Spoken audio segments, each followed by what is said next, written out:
นนี้พาพี่น้องมาเที่ยวถ้ำนางฟ้าอยู่วังเวียงเนาะคลิปนี้เป็นคลิปมาถ้ำมาเที่ยวถ้ำเที่ยวถ้ำนางฟ้าเป็นว่าที่ถ้ำนางฟ้ากำลังจะไปหาซื้อบริการเข้าถ้ำนี่คือไอ้เคยค่อยไอ้เคยค่อยทางคนให้แก้ว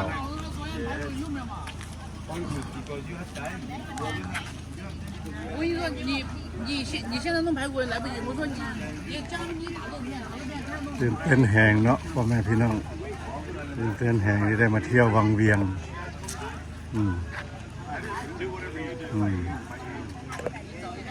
มีสถานที่ท่องเที่ยววังเวียงเด้อพายเนื้อน้ำๆได้พระผัวเหรอนะเราไปได้กระตุ้นคนไทยพวกเราพวกสุดตันนะ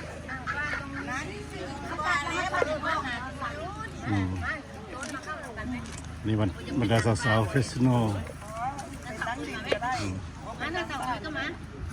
โอ้สมัครไก่เห็นลูกมือกล้องเสื้อไก่เอามาโอเคประกองเจ็บ1 2 31 2 3ก็ไม่เห็นขี้แก้วว่าอะไรผู้ใดก็ใส่หมวกพกหน้ามือถึงผู้เห็นหน้ามันแรกหมวกพกหน้ามันแดดหมวกออกจากประมาณแล้ว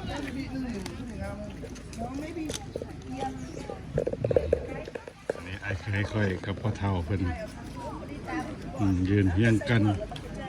เพิ่นว่าสิขึ้นทำแบบใดเพิ่นว่าฮะ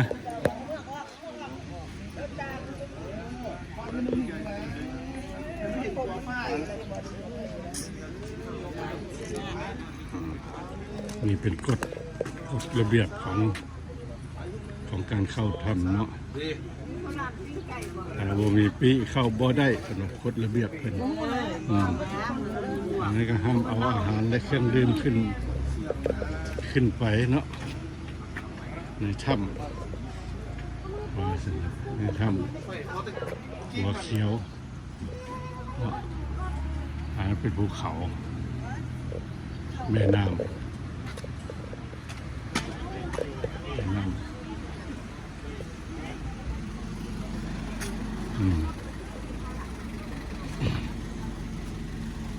นี่ก็เป็นรถโดยสารที่รับแขกรับคนมาเที่ยว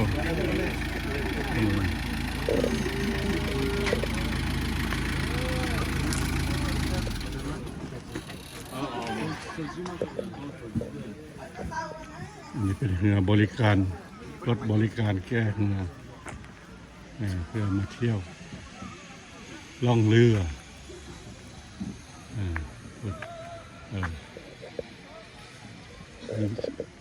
มีเล่นหลายอย่างเล่นหลายอย่างพี่น้องนี่ก็แขกต่างประเทศเพิ่นมานั่งรอท่าพายเรือเนาะ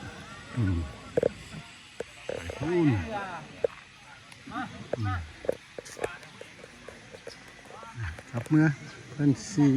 ขึ้นถ้ำติบ่ขึ้นถ้ำกันติบ่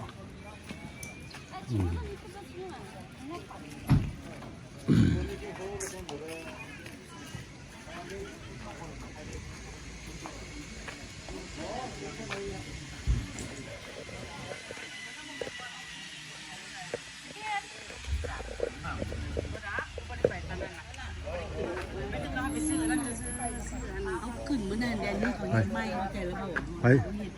ต้องเข็นลูกเขื่อนเท่านั้นเขาขึ้นไปแล้วอีโปแก้วนางหายเศร้านี่ไม่แล้วบอกเจ้าบอกให้เอาเข้าไปในถ้ำเลยฮะอันนี้ตัวแทนเป็นยังเห็นขึ้นป้ายไว้หันเสร็จแล้วเขาเขียนนั่นคือเป็นเป้แบบเป็นอันกินเป็นของกับข้าวเป็นข้าวเป็นยังจะแบบเข้าไปอย่างสิหมายได้อันนี้ได้อันนี้สาวพันธุ์ที่12,000 มกมัน เข้าใจ มกเผือกมกมัน อันนี้10,000อันนี้2,000เพิ่นว่าสาวแล้วเด้อ ระวังนะมันจะคือกันเลยนะว่ามันจะคือกันเลย กินแม่แซ่บ นะมีรสแซ่บ บ้านเฮาม กบนนึ่ง โอ้ยอิ่ม หนึ่ง เออ กัน ไปหันก่อน อันนี้ก็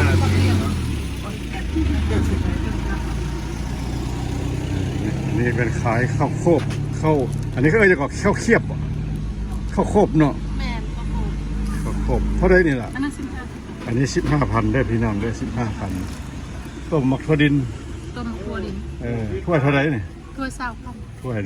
1,20,000พี่น้องลาวมาเที่ยวมาซื้อกินเด้อถ้วย1,20,000มักทันมากอันนี้เอิ้นมากอย่างก่อนนี่ มะขามแพบ อ๋อนี่มะขามแพบพี่น้องหลายครับเอาพาพี่น้องเข้าถ้ำก่อนเดี๋ยวมาซื้อสร้อยอีก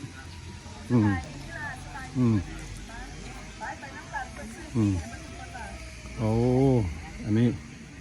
พี่น้องลาวไปบ่ แล้วขอ บ่เจ็ดพ่อบ่ได้จะคน บ่พ่อก็บ่ให้ ขอไปก่อนเด้อ นับเบิ่งแม่ ขอไปก่อนเด้อ ไป ขอไปก่อนเด้อ ละ2คนได้เป็นขวดที่ฮัก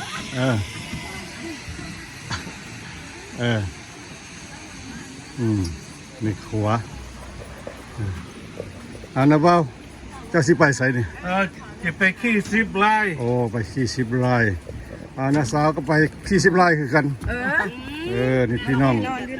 องเฟสซิโนเด้อพี่น้องมาจากอเมริกา ดอกกะตี้บ่ฮู้ มาเที่ยวเฮลโล สบายดี สบายดีได้ อยู่มันได้10ล้าน ได้สิขี่10ไร่บ่ บ่ฮู้แล้ว ซ่องคนลาวเด้อ มา ฮักคนลาว ซ่อนพักคนลาว ซ่องฮักคนลาวไปละพี่น้อง10กว่าคน เป็นตัวกรุ๊ปใหญ่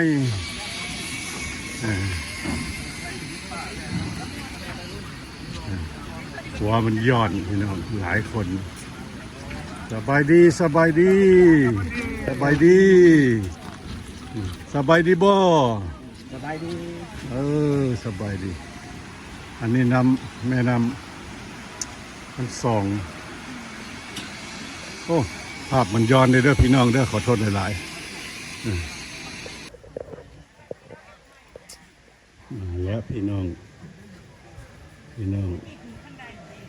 มาเที่ยว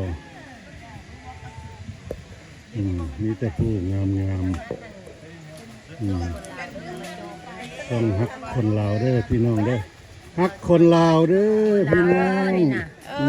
สบายดีคนลาวบ่นี่ โดย You want to go zip line ฮะ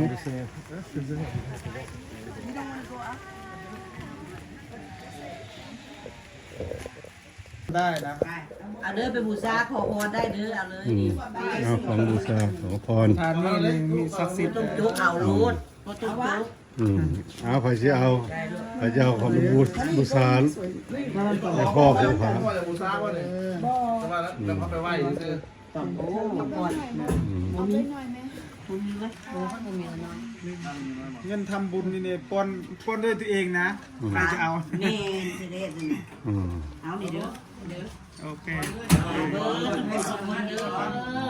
โอ้ยาดังๆเด้อทุกคนมีแต่ดีแต่น้องเด้อให้สอบมันหน่อยก็ได้จ้ะ ๆเอาฟังกันได้ไหม พ่อ นี่เอา พ่อดูแลดีกัน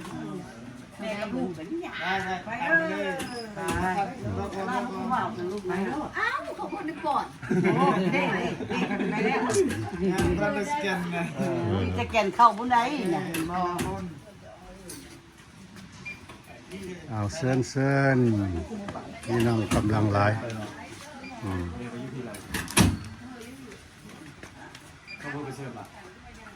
ผู้สาวงามบ่ได้หรอ บ่ได้สั่งแล้ว ตามเลย ไป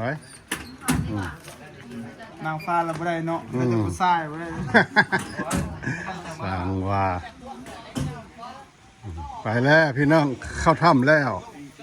นี่ทางเข้าถ้ำยาว150 เมตร ทางออก150 บวก230ไปแล้วพี่น้องเอ้ย นี่มีอดีตนายกหรือว่าประธานประเทศของปัจจุบันเป็นมาเปิดใช่ให้มาดูว่า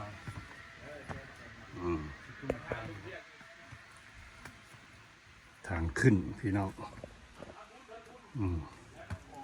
ทางขึ้นสูงแต่บ่สูงอันนี้เป็นบอลนั่งพักเสาเดี๋ยวว่าขอพรเด้อขออนุญาตถ่ายทำเด้อขอให้ลูกเต่าเจริญรุ่งเรืองในหน้าที่การงานเด้อ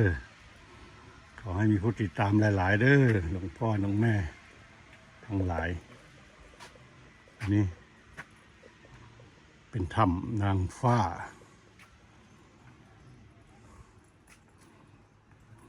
ทางเข้าถ้ำนางฟ้าเด้อพี่น้องเด้อ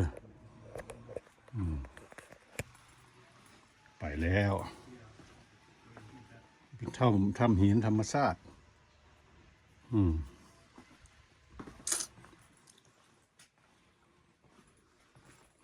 เป็นหินผาหินย่อยของธรรมชาติสร้างเนาะก็จะว่าปีก็หลายพันปีแล้ววะจะค่อยได้ขนาดนี้เนาะสบายดีด้วยแขกต่างประเทศเพิ่งจะมาเที่ยวหลายและถ่ายให้พ่อแม่พี่น้องเบิ่งผู้อยู่ไกลเนาะต่างประเทศบ่ว่าสิอยู่สหรัฐอเมริกาอยู่แคนาดาออสเตรเลียหรือว่าทั่วโลกนี่แหละเนาะคนลาวคนต่างประเทศได้เบิ่งได้ชมจากใจซองฮักคนลาวเด้อพี่น้องเด้อฮักคนลาวชาแนล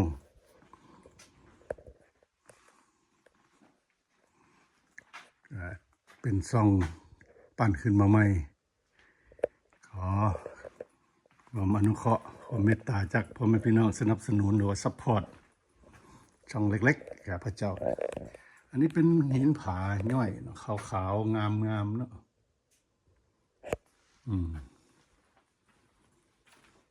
อันนี้เป็นธรรมชาติพี่น้องถ้ำเป็นถ้ำแล้วก็เพิ่นก็มาเฮ็ดคันไดนี่คดเขี้ยวไปตามถ้ำเนาะนี่ก็จะเป็นอุโมงค์อยู่นี่แล้วก็ย้อยลงมาเนาะย้อยลงมางามพี่น้องมาเบิ่งตัวจริงในงามจะให้พวกท่านมาเห็นกับตาเนาะให้พวกท่านมาเบิ่งกับตามาเห็นกับตาคือจังซี่นี่ต้องใช้เวลาพี่น้องยังค่อยได้ซ้ำนี้เนาะ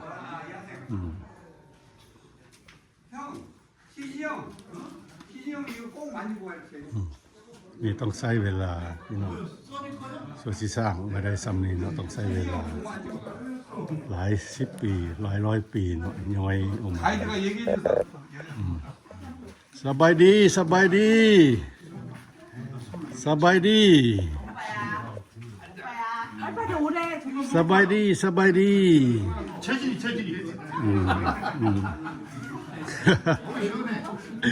สบายดีบ่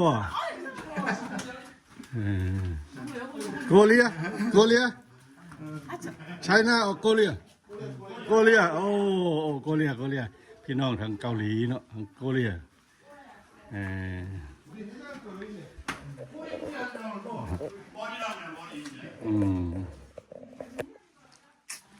ไปละพี่น้องทางเกาหลี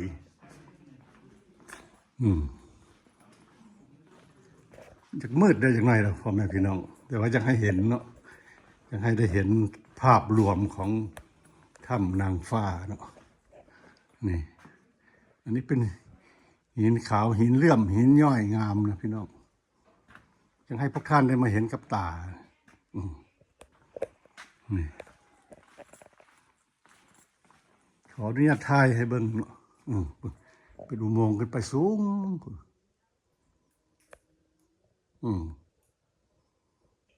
ตัวนี้อีกถ้ำหนึ่งที่สวยงามเนาะอยู่ในตัวเมืองวังเวียงแคมน้ำซองเอาเหลียวเข้ามาก็จะเห็นหินผาสูงๆเลยนะแต่ว่าข้างในก็จะเป็นถ้ำหินผาหินย้อยแบบนี้เนาะ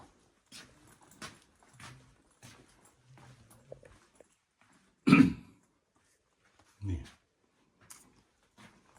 เพื่อนก็สร้างเข้าใจเฮ็ดนะทางเรียบเลาะเข้าไปสมพอว่าพี่น้องสาวจีนสาวเกาหลีหรือว่าทั่วโลกเพิ่นมาเที่ยวเพราะว่ามาเห็นธรรมชาติแบบนี้แล้วตื่นตาตื่นใจนะไปกันเลยเนาะแบบว่าบ่เคยเห็นนี่อันนี้มีซ่องลอดออกไปยอดผาคุณคือจังสิ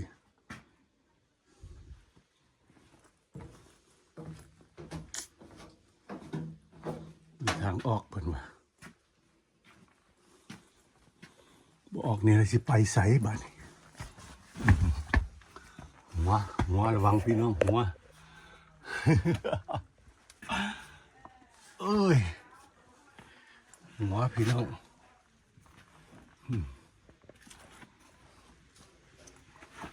หินน้ำหินนอโอ้ไปไวเนาะพวกเพิ่นว่าเจ็บแข้งเจ็บขาไปบักไว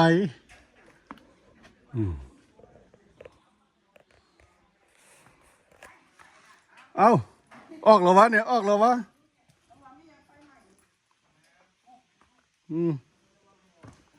ออกละอันนี้เป็นบอนต่ำสุดของถ้ำก้นถ้ำเนาะก้นถ้ำยามน้ำน่าจะท่วมแถวนี้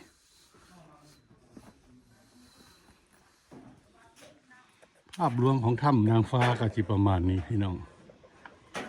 ถ่ายให้เก็บภาพให้พวกท่านได้เบิ่งได้ชมบางคนก็เคยมาบางคนก็บ่เคยมาผู้บ่ได้มาก็ไปเบิ่งอยู่ในซ่องฮักคนลาวเด้อเก็บภาพไปฝากซ่องฮักคนลาวแล้วก็ซ่องไทยบ้านนอกก็จะมีภาพสวยๆงามๆจากถ้ำนางฟ้า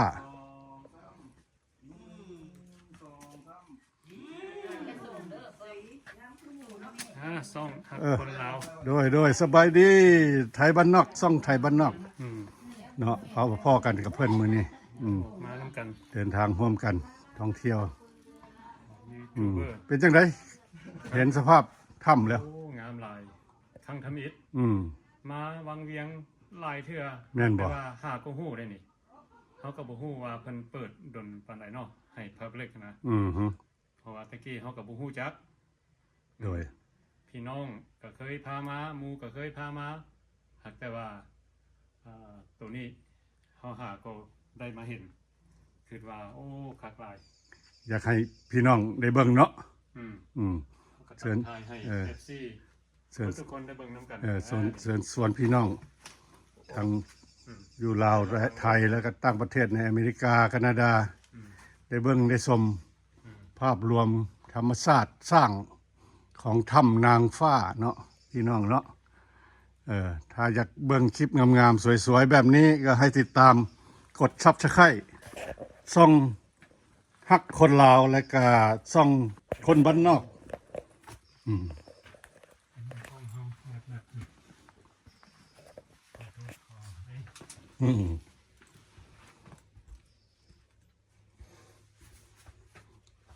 ทางออกแล้วพี่น้องใกล้สิออกแล้ว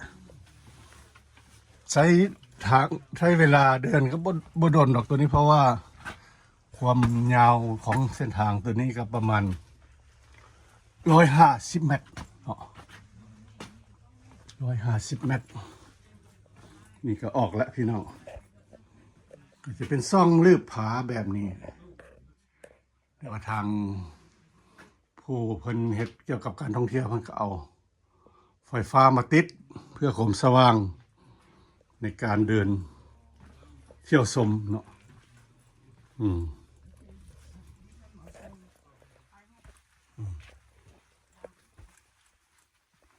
นี่ก็พี่น้องเมืองนอกของเราอยู่ทางเท็กซัสดัลลัสเพิ่นก็อยู่แถวนั้นเป็นเอื้อยใหญ่กับไอ้เขย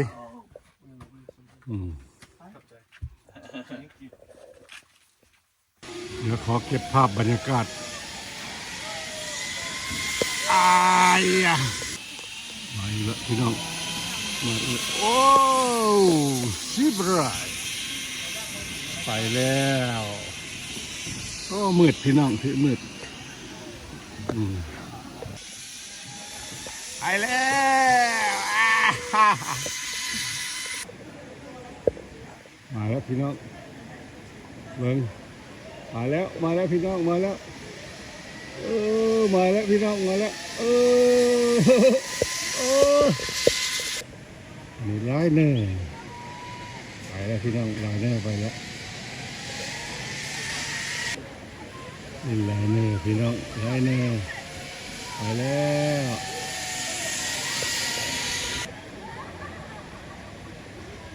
กล้าเล่นนะพี่น้องเนาะเสียวเว้ยเสียวแทนเว้ยคนนี้บรรยากาศอะไรพี่น้องไปบ่ไปบรรยากาศอะไรคนนี้ย่านไ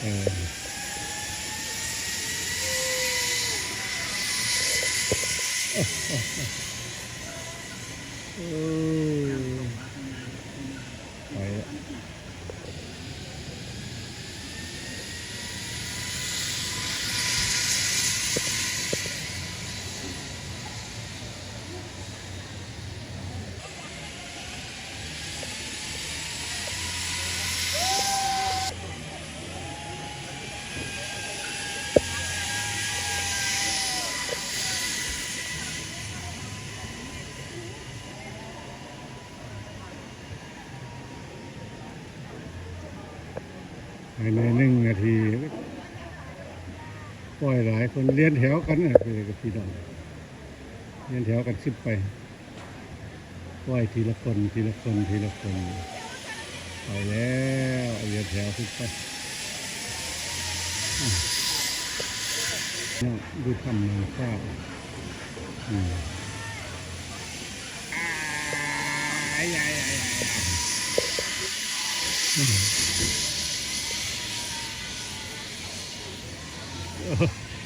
ทำการเป็นบิน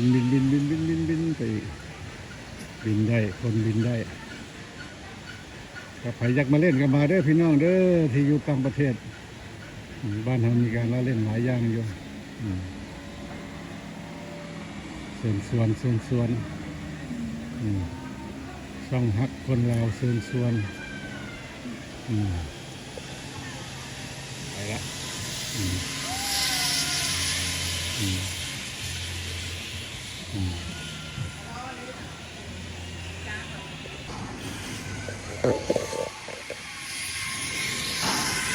ไปละพี่น้องไปละไลเนอร์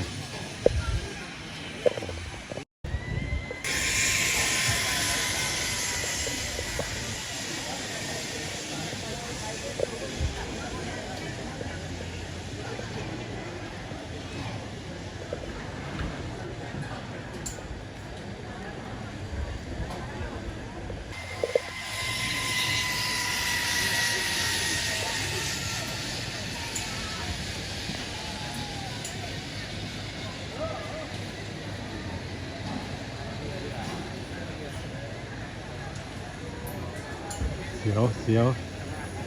ธรรมชาติสวยนี่หัวสีฟ้าเป็นหัวข้ามมาถ้ำนางฟ้า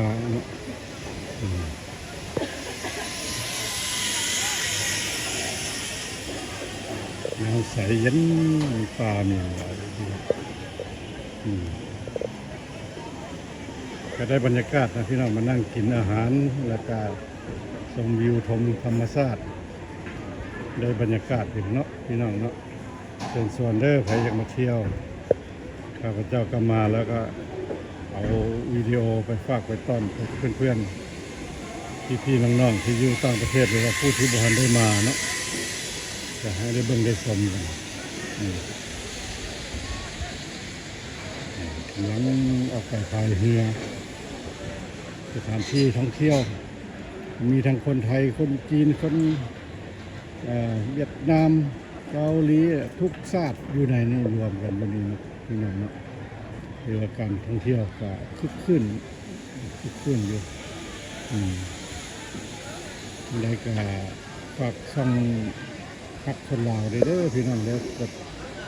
ติดตามกด Subscribe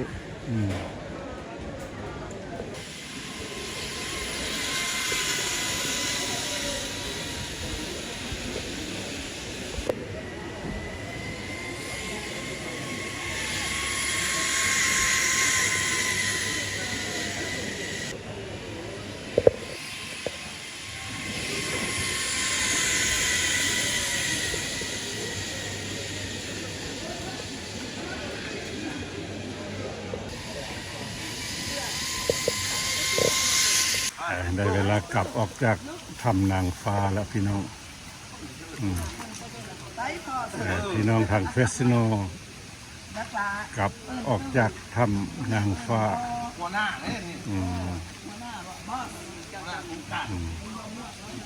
นี่นะบ่าวคนไปขี่สลิงมาบ่าวนะสาวขี่สลิงคักนะเพิ่นไปแล้วบายบายถ้ำนางฟ้าบายบายถ้ำนางฟ้าบายบายeveryone กลับแล้วทุกคนกลับแล้วกลับออกไปต่อแล้วเป้าหมายที่เมืองเฟืองมื้อนี้เมืองเฟืองเลยวัน ได้ นี้ เวลากลับไปเมืองเฟืองต่อรถมาเที่ยวหลายเที่ยวถ้ำนางฟ้า